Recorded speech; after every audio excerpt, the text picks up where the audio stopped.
another man too. Juvy'S dad is here with his story. I'm Antoinette Levy, and welcome to Law and Crime Sidebar Pod. Trial of Jamel Demons, known by his stage name YNW Melly. Melly is accused of murdering two members of his group, Chris Thomas, who went by YNW Juvy, and Anthony Williams, who was known as YNW Sack Chaser. The men were shot to death in an SUV after leaving a late-night recording session on October 26, 2018, with Melly and another group member, Cortland Henry, who went by YNW Borten. Borten was driving the SUV. Later that morning, Borten showed up at the hospital. Juvy and Sack Chaser were dead in the car. Melly was not with them. First of all, I know this has been a difficult almost 5 years now. How are you doing right now with this trial finally starting? It's kind of overwhelming at times, but doing the best I can at the moment. A lot of people may not know a lot about your son. What do you want people to know about him? We know he was, an aspiring rapper. He was part of this YNW group. Chris was a good kid. He's the second of my oldest boys. He's the oldest of his mom kids. He loved his whole family. He loved all his friends.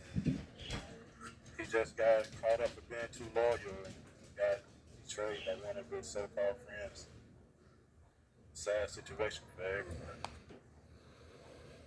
Tell me a little bit about that, because, it's my understanding that Juvy was friends with Melly and Sack Chaser for quite some time. Tell me, when did you first come to know Melly? I met Melly around like 99. My name is Adriana. Before Chris met him, I was friends with his Melly's mom, best friend at the time. And that's how I got to know Melly. Then Chris got to know him after that. They was all good kids coming up, just laughing, playing, joking with each other, having fun. Like to hang out with each other. And he loved them boys, and he loved them to a fault. So he was friends with them since they were little kids then, it sounds like. Yes, man. We went through elementary, middle school, high school, all together. That's how I know his mom as well, his stepdad, the rest of his family, Melly's family. And the music started I think, around 2000, maybe 13. And they were just all making the music together? Yes. Started from rapping at school until making music together and coming up with the name, the YNW, and it just went from there. And Sack and Chris and Melly and even Jay Green was all founders, members of the YNW. Melly was just the face of it. So now that Chris and Anthony is gone, now he just took everything. Sounds like your son and the other guys had a lot of really big dreams. Yes, ma'am, they did. They loved music, they loved to perform, and they was on their way, to do big things, and it just got cut short. It's tragedy. Everybody else around still trying to pick up the pieces. Like, a lot of families got broken in the situation. Melly is saying that he is innocent. His defense attorneys are saying the state can't prove its case. But it's my understanding you believed from the very beginning that Melly was responsible for your son's death and the death of Anthony. From the day one, I believe that Melly was responsible for my son's death on October 26th when I first heard the story, because his explanation, when I finally talked to him in Portland on a FaceTime, their response and how they was reacting, they showed no remorse. They didn't act like they was grieving, like they lost a best friend or nothing. They was, in my opinion, they was in the best spirits. They never came to town, never came to my son's funeral, never came to Sack funeral. And these your best friends. He passed straight through the county of Indian River when he was barred and did a music video, but he couldn't even stop and pay his condolences to his best friend's mom. He even got Janet tatted on his neck. That's why his defense attorney got him wearing turtlenecks and shirts to hide his neck, because he got Janet tatted on his neck. That's Sack mom's name, but he got Chris' name and Sack name. This guy is just, I have no words for that guy. What was it in particular that was said on that FaceTime that made you think that Melly was responsible? Nothing was said actually, like the demeanor. It was like the body language, really. Like I was just reading them, and as I'm telling them and asking them questions, I got so emotional, I started crying. They wasn't reacting to. They acted like they didn't have to take a loss at all. That's how I took it. And then when I was talking to them, I still had in the back of my mind that something's not right. Something's not right. Did they tell you anything about what they claimed happened with the drive-by they claim happened?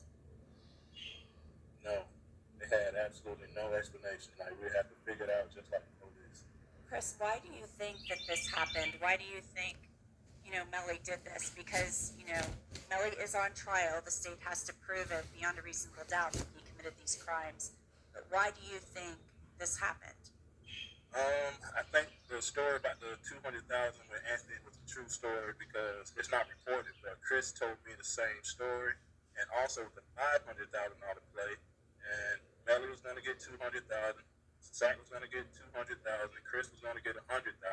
And as I'm hearing it from Chris, they was going to sell the YNW brand, not a record deal or nothing like that.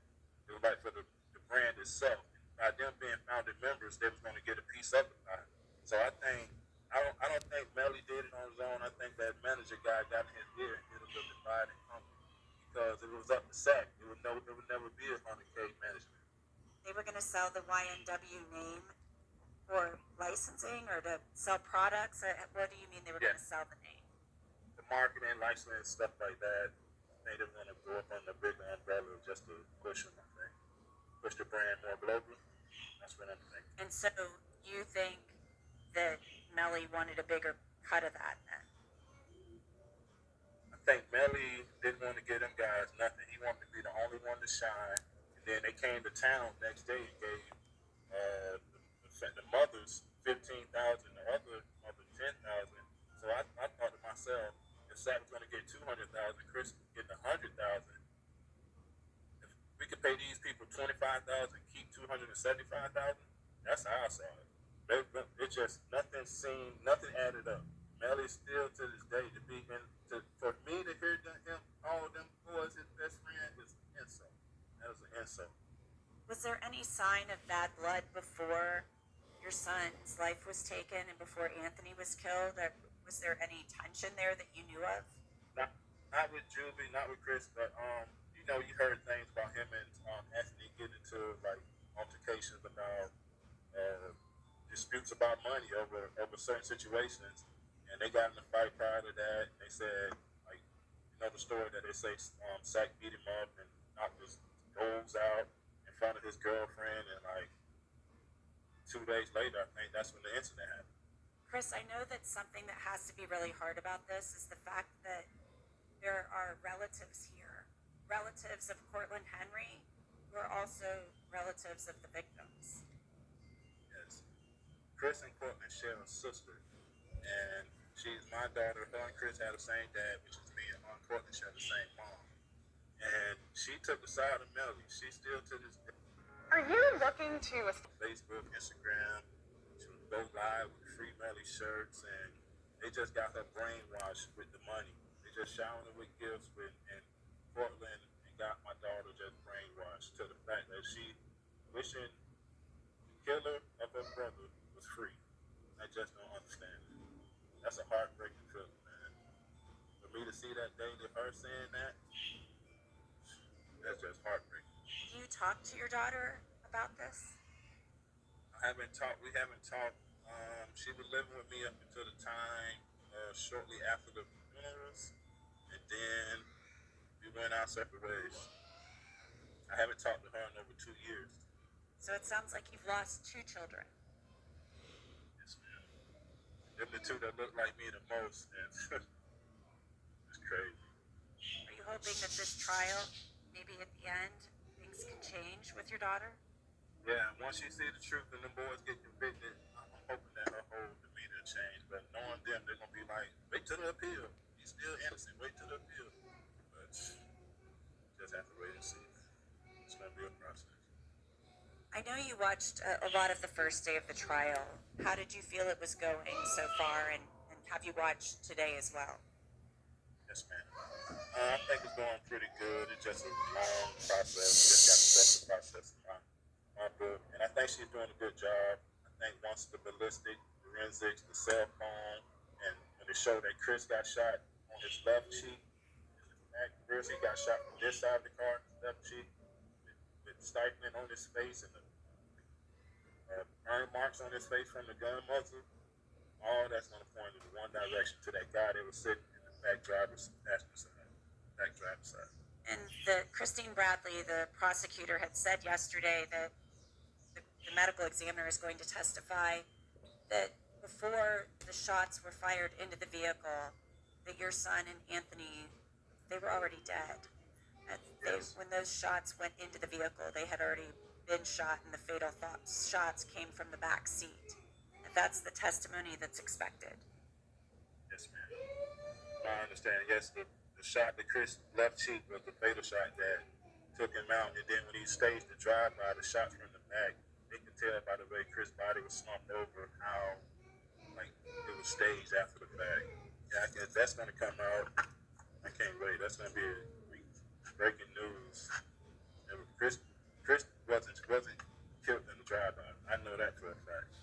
One thing that Christine Bradley said yesterday was that in the days leading up to this, Melly was learning the oath of loyalty to the G's Shine blood set, to a gang.